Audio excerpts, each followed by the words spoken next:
Well, hello, everybody. Welcome to Virtual Thursday's Dire Literary Series. And tonight, my feature is Heather Kays. And let me tell you a little bit about Heather, if I've queued this up correctly, and I haven't. Well, let me show you a little bit about Heather.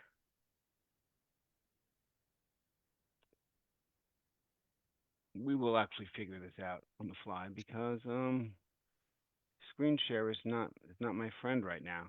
I can show you. How about this? This is Heather Kaye's. Her latest chapbook, Myths in the Field, is in its third printing. It's sold out twice, and it's a grand four interest-free payments. I love that of $2. So they won't charge you interest. And Heather is a poet from St. Louis, and she also has in the middle of writing six chapbooks and a memoir. So without anything else out of me, I'm going to turn it on over to Heather. Hi, Heather. Hi, thank you so much for having me. Um, and not to correct you, but my book is sold out 3 times. Yeah. Well, that's a good correction. Yeah. I'm really excited to be here. Life has been difficult for me lately. People are behaving very badly in all sorts of different ways. So I have some poems that I've written about, mostly about terrible people, honestly. Uh, This first one is called To the Stranger Who Called Me a Muse.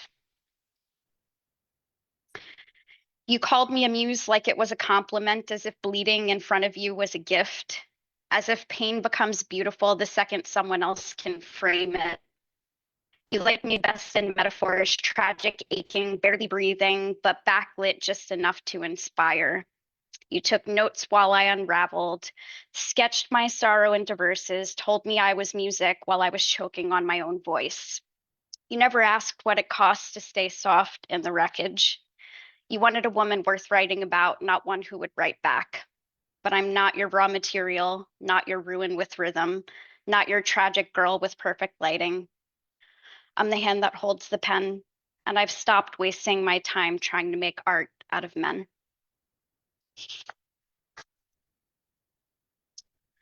This one is called Pretty Girl Problems.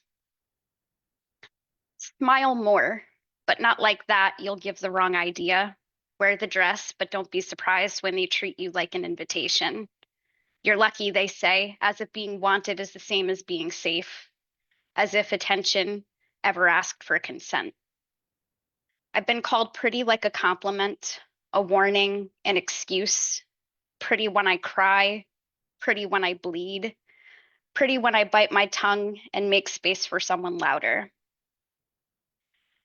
They love it until it speaks, until it fights, until it fucks without apologizing. I've been pretty on bar stools and bathroom floors, in headlights and hospital beds, pretty like a painting, framed and untouchable until someone decides they want it anyway. Don't be too smart, don't be too angry, don't be too much, but also don't be boring, don't be plain, don't be forgettable. Be just enough to make them ache, not enough to make them think. Pretty girl problems, which really just means keep your mouth shut and your waist small and your damage photogenic. But I am not here to be decorative. I'm not here to be devoured and thank for the privilege. I'm not a lesson in restraint. I'm the consequence you didn't calculate.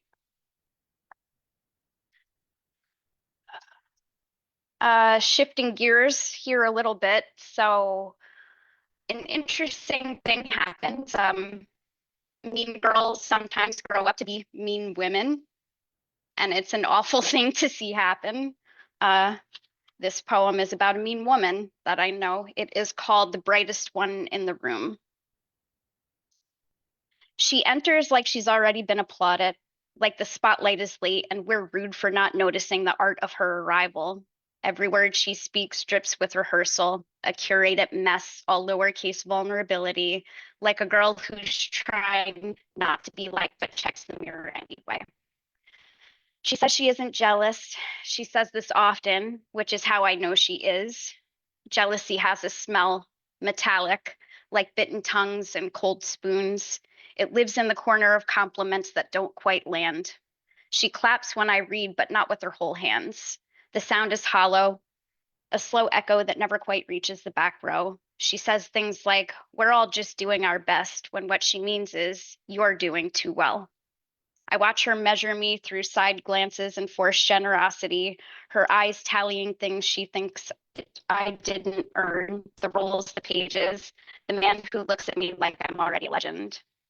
She wants to be the smartest person in the room, wants to own the room, wants to be the room. But rooms don't write, they echo, and I've never been interested in reverberating someone else's noise. Here's what she'll never say aloud. She can't breathe in my presence, not because I take the air, but because I make her aware of how much she's faking it. She wants to know how I do it, how I make heartbreak into hunger, turn silence into symphony. But all she knows is a performance of pain. She doesn't write for truth, she writes for applause. So let her collect followers like trophies, let her spit glitter and self pity, let her stand beneath her own spotlight and wonder why no one is clapping anymore. Because I don't need the stage. I am the fucking poem. And she's just someone who once tried to edit me into something less threatening.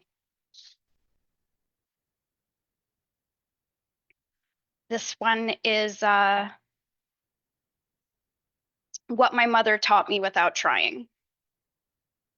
How to lie without blinking, how to hold a cigarette like it's saving your life, how to drink clear liquor and still say I'm fine.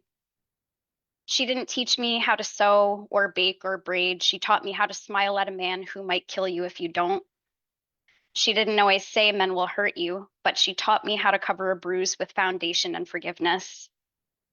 She never talked about love, but modeled survival, how to stay when leaving means sleeping in your car, how to laugh at things that aren't funny because that's how you keep your teeth. I learned silence from her bedroom door, the one that never quite closed but always stayed shut.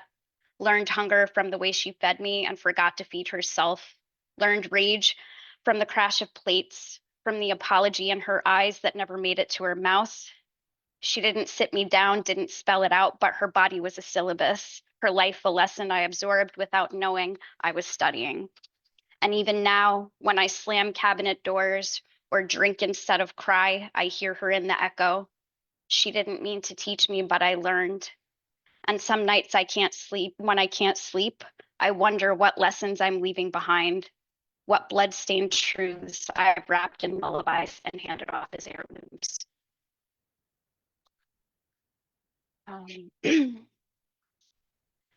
This is the matador's skin. My former stepfather is a bull of a man, filled with rage and misunderstanding. He stomps, breaks, and smashes, never fulfilled by the carnage, always craving more. I tried to play matador. I put on my bravest face and waved a red flag, trying to coax that bull away from my mother and siblings. I purposefully wore a target, hoping my distraction and subterfuge might save the rest of my family some hurt. Every bruise a declaration of war, my skin now the only ground left to fight on.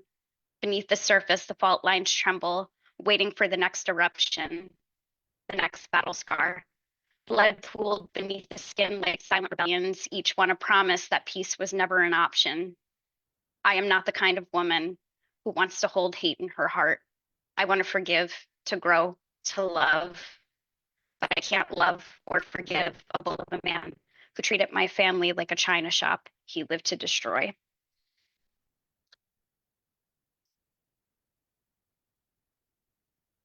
Do I have time to read a couple more short things? Sure do. Okay, so I wrote this book, Myths in the Feed, and I'm just going to flip through and read. It's micro poetry, and it's sort of a comment on social media and the unhealthy ways in which we use it, how we lie about who we are and what we are and present ourselves in the way we want people to see us instead of as we actually are. Um, and then I sort of peel back layer after layer and then just tell all the ugly truths about my life. So let's see.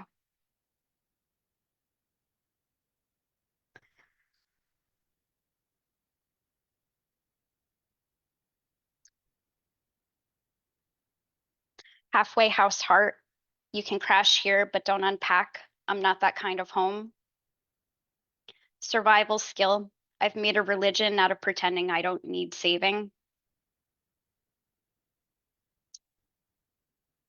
Lover's manual. He asked how to love me. I handed him a fire extinguisher. 2% milk. You said you liked me soft, so I thinned myself until I vanished in your coffee. Instructions for loving me. 1, don't. 2, if you must, bring whiskey and forget how to ask questions.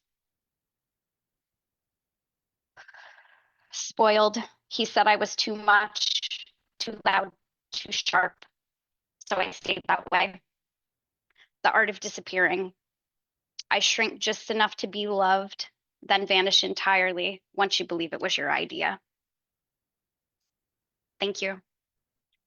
Thank you. Well, I completely enjoyed your reading. What talent that you have for the word, and you really know how to turn a phrase. So, let me ask. I know that sometimes people have difficult time talking about their own work, but do you consider people that turn poets that turn phrases so well more of uh, a natural thing, or is it something that people need to work on? I think it's both. Um, I wrote poetry in ways that were unusual even when I was writing at 7, 8 years old. Um, but I'm better at it now because I've practiced it. So I think it's both. I think that there are people who have this really beautiful natural talent, but it is a skill, just like anything else. Writing in general, I think you can, of course, get better at through time and practice and putting real effort and care into it. So both. So I also notice how well and cleverly you can close a poem, and then hearing your very short pieces, they're just clever amongst themselves, and it's almost like the perfect form for you. Did you have a lot of fun writing your chapbook? I did. I used to be terrible at writing short. And then I took a workshop with Donna Hilbert, an amazing poet. And I felt like I was still writing longer than anyone else who took that workshop. So I felt like I was failing. And then I made it my mission to get better at it. And that's sort of where this chapbook came from. I sat down and just kept writing these little poems one after the other. And then I realized I actually have something here. It started with retelling the myth of Narcissus and then just spiraled into what it is now. Now, when you did that much work on those shorter pieces, did you find that you could just use that skill when you were working on other things? Yeah, I am doing sort of hybrid stuff now where I'm incorporating little micro poems and then prose sections afterwards that are longer, sort of just weaving the shorter work in. And it's a relatively new skill for me, so it's exciting. You're currently working on 6 chapbooks. Are they simultaneous working on six? Or do you have three done, three in the works? And also, how do you decide? Are they themed? And how do you decide which one ends up where? Which poem Um, ends up where? so the deciding where they end up is the trickiest part for me, and I'm still sort of figuring that out as I go. But I'm lucky enough to have a lot of really smart writer friends, several of whom are here right now, who can kind of point me in the right direction when I don't know what to do with something. But yeah, I think I have 6 that are in progress right now. I have 2 that are done, 2 full length manuscripts of poetry that are done, and the memoir that I'm working on. That's that's so the memoir finished for the first draft. The first draft is finished, but it's not finished. I don't think it's ready, but it's close. I found this out myself, but I want to ask you, when you were working on the memoir, did you find pieces of the memoir floating into some of your poems, even exact phrasings that you didn't know about? Um, Definitely similar themes and touching on the same moments, but I think that my poetry is different. What has ended up happening is I am weaving poetry throughout the memoir. So I've been writing a section of the memoir. It'll bring back a bunch of memories. Then I write poems about those memories, and I have to decide, is this good enough to include in the memoir? Does it add to it? Like, does it add value?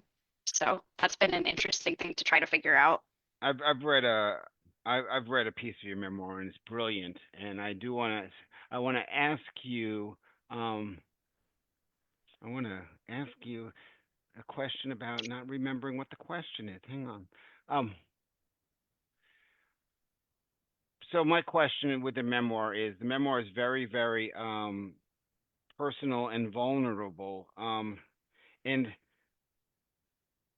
is it was it difficult for you to put some of your personal trauma? And first of all, give us an elevator pitch for your memoir. Then I can ask, has your personal how has your personal trauma affected your writing in other ways? Hey, so the memoir is called Pieces of Us. It is about my family, basically. It's about my mother and her struggles with alcoholism and addiction. It's about trauma and abuse and healing and learning to let go of pain. Um, it's, I think that there is hope in it, but it is a very dark, heavy book. There's a lot of trauma and a lot of abuse that you have to get through until you get to the hopeful parts. And then even the hopeful parts are not really perfect and beautiful and sugar coated because that's just not who I am. So I'm not going to write that way. Is it cathartic or is it just writing? Cathartic, painful, really difficult. I had to step back at a few points and stop because too much was coming to the surface.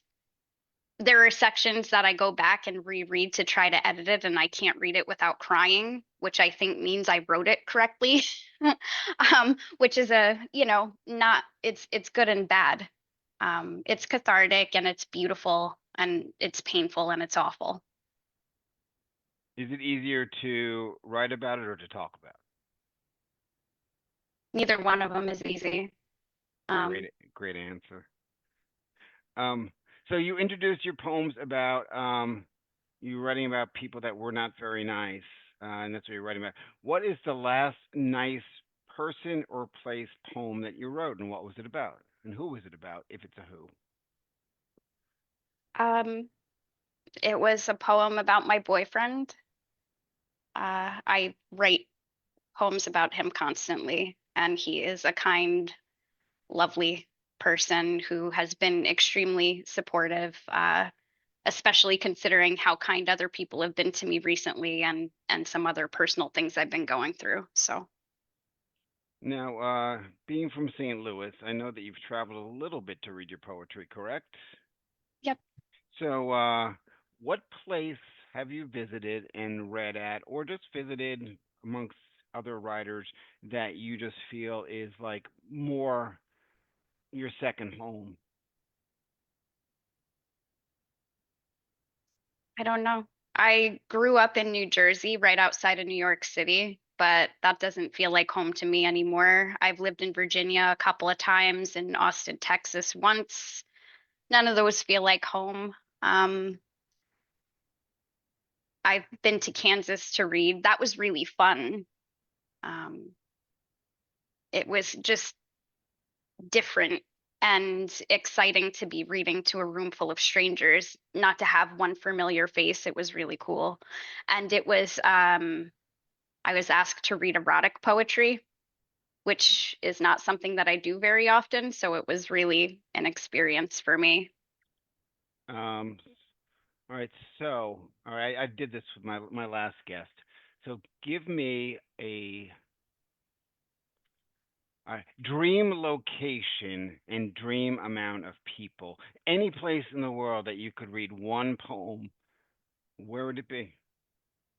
At a cafe in Galicia, Spain, and I would want all of my favorite people to be there. So, I don't know, maybe 25 people. I can't imagine I like more than 25 people. Yeah. And we've had some conversations about some of this other stuff and how like certain people get pushed in and pushed out of various poetry scenes. I hate the word scene, cohorts. Um, uh, so, and especially women.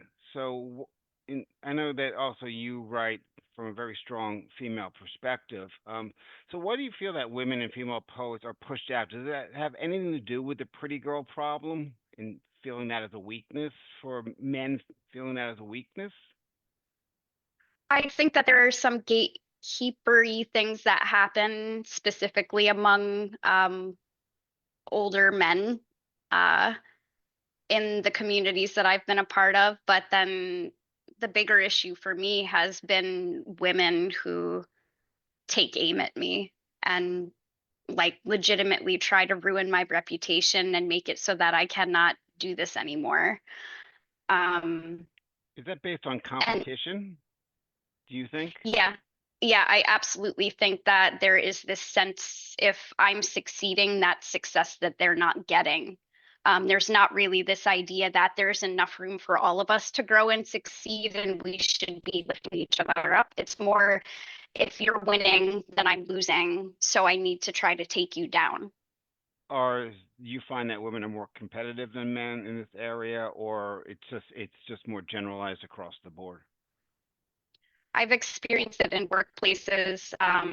I've experienced it in writing communities. It's just a thing, unfortunately, that happens. But I will say that St. Louis, I've never experienced anything like this before with people targeting me and attacking me and honestly harassing me at certain points because they were jealous or didn't like me or they felt envious of whatever was happening in my life. And it's really disheartening. I've considered not reading anymore at certain points, just quitting altogether because it didn't feel like it was worth the heartache and the drama. But I always end up in these situations where something bad happens and I have the epiphany where I just say, fuck that. I'm not going to let the asshole win. Um, and that comes from how I grew up, the trauma that I experienced. I think it's like a resilience thing. It's just a mindset thing. I can't I can't just give up and wash my hands and say, forget it. This is too hard. I'm not going to do this. I mean, as an older white male, I'm probably part of the problem in terms of demographics alone. So, what can women poets do to overcome this?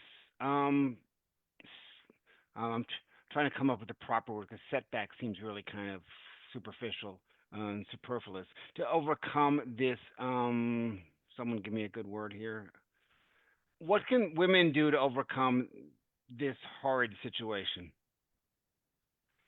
Um, I I personally, for me, I have reached outside of the local community and found support elsewhere. So through online writing groups, some of my favorite people are here because of that right now. And having that support, even virtual support from someone who genuinely cares about you and wants to see you do well and succeed and encourages you and says, hey, you should submit here, or that was a really great poem, or whatever, makes a world of difference. Every time I want to quit writing or reading, I talk to Dana Henry Martin um, because I know that I'm going to get the support and encouragement and care and concern um, that I'm not going to find elsewhere. So I think it's really a matter of being intentional about the company you keep and finding the right people, and then also creating your own opportunities. So I am making friends with venues, the people who have venues now, and just booking shows myself. So now nice people get to read the poems. Supportive, kind people get to read the poems because I'm the one booking it. And I don't let the jerks aren't invited. Yeah, and I also know that, like, I might not have a legitimate opinion on this, but I also find that, like, I would tell anyone to never quit and never give up. I can't tell people how to feel about things, but your work is so wonderful. It would be so horrible if it wasn't put out there in the world. And you do submit a lot. So tell me about that process. That's new. All of this is new. I've only been regularly reading for a little over a year now, and I've been submitting for even less time than that. Um, I had some free time because of some work falling through on me, and I just took it as an opportunity to try to chase this dream and get some things published. And that's how Myths in the Feed happened. I've been published in McSweeney's, One Art, Chiron Review, a bunch of places that I really respect and love. And it's just because I decided, like, what harm could it do to try? If I aim as high as possible and send it out and I get a no, I'm no worse off than if I didn't do it, but there is a chance that it could actually work out. So why am I limiting myself by saying I'm not good enough for this or I'm not good enough for that? So I've been submitting a lot. I've gotten 19 rejections this week alone and 3 acceptances.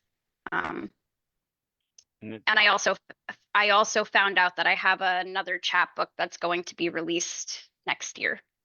so that's a good week. Even with 16, even with a negative 16, those are great numbers. And I would say that your work is absolutely wonderful and clever and talented and bright the way you turn your phrases. And I'm really, really happy that you came on to be our guest tonight. Thank you so much. And if you want to find out a little bit more, I looked for a website. I couldn't find a website, but I found a bunch of places she was published. So here's the bio that I missed. So you can go to the Rye Whiskey Review and find some of her work there, and that's one. That's great stuff. And back to the book. Um, I've lost the book. There's the book with the announcement sold out again. So thank you so much for being with us, Heather. Thank you. And for those that are watching the stream, I know that some of you are out there and have been messaging me. If you want to come into the open mic, use the Zoom link. I'll be happy to let you in and you can read something in the open mic. Otherwise, be gone. Thank you very much.